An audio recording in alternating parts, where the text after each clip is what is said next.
Olá, meu nome é Fernando Figueiredo, sou diretor de desenvolvimento de negócios. Para quem acompanha a gente, é uma satisfação estar gravando aqui mais um breve resumo dos resultados do nosso mercado.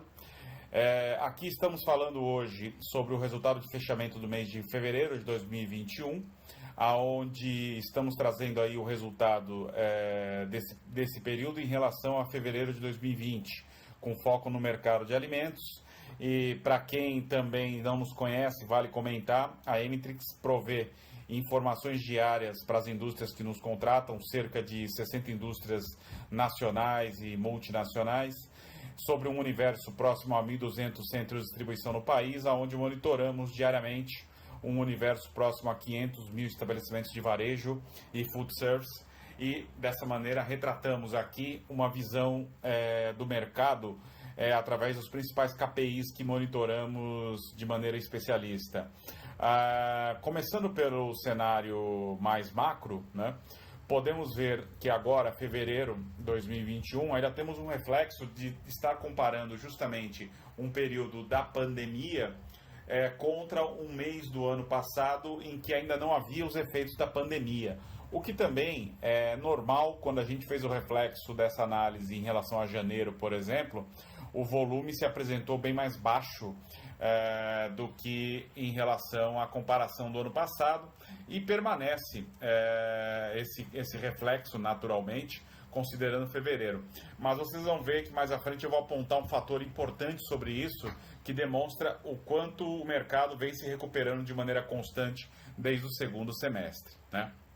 Com relação ao varejo, claro que fica aqui o destaque que apesar do crescimento das vendas em reais, isso é muito mais reflexo do aumento de preços do que propriamente um crescimento de volume do mercado, né? A mesma coisa para o food service, que continua a ser muito impactado. O que diferencia aqui o cenário do varejo é que, de fato, em 2021 a gente está vendo um crescimento do número de estabelecimentos compradores, esse indicador aqui total de pontos de venda, né? E aqui no food service, apesar do número negativo, a gente tem sempre que destacar que quando a gente, no ápice da pandemia, em abril e maio, esse número chegou a ser de quase 40% negativo em termos de estabelecimentos que deixaram de aparecer nas compras do mês, né, na comparação com o período anterior, na época 2019 contra 2020. Então, a constante recuperação do mercado que a gente tem reportado em diversos estudos ao longo do trabalho que a gente desenvolve, desse trabalho em especial que a gente desenvolve, muitas publicações estão aí disponíveis nas nossas redes sociais. Esse número indica que essa recuperação continua e, apesar do momento da crise, digamos que é um indicador bastante positivo, né? Vamos ver como é que essas próximas semanas vão afetar os números, sem dúvida, agora no começo de março. A gente está vendo aí um agravamento da situação da pandemia em diversas regiões do país, né? Bem, aqui é a apresentação dos números tanto por região como por visão de demográfico, né? A análise demográfica do país. Só para lembrar a todos, aqui a gente está lendo a informação sobre mais de 5.500 cidades do Brasil, em que nós trazemos exatamente a visão macro ali de cima, detalhada por região e por faixa demográfica de habitantes, para quem quiser também tirar algumas conclusões nas comparações com seus números aí internamente, né?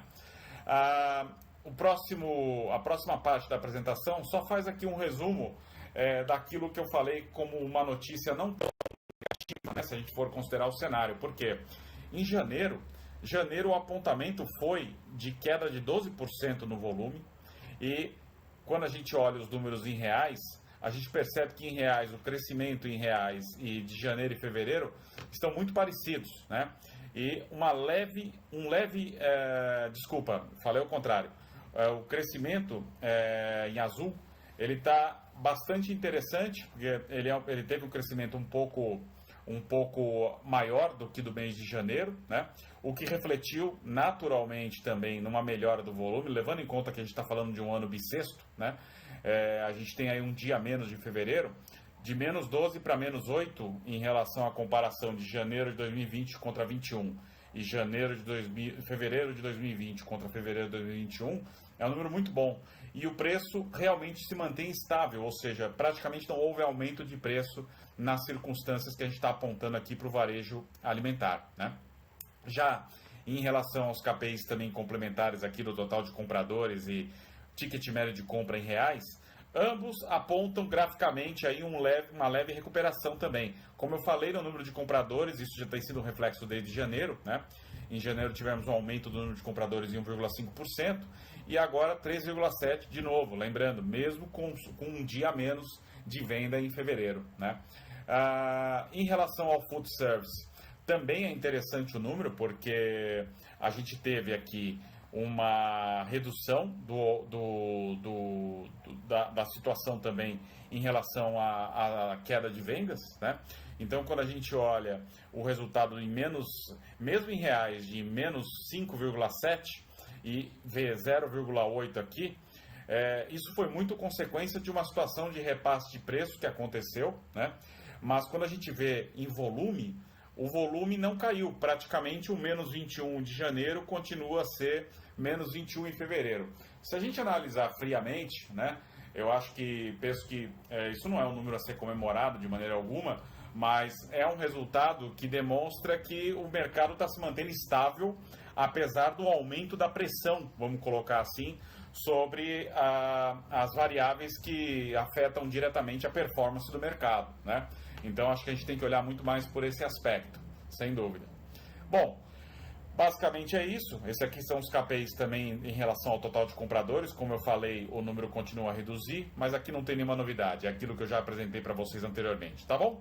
Bom, forte abraço a todos, desejo a todos aí bons negócios e vamos mantendo aqui a atualização do cenário de mercado através das nossas redes sociais e para os nossos clientes também. Disparamos essas informações constantemente aqui. Qualquer dúvida, estamos à disposição.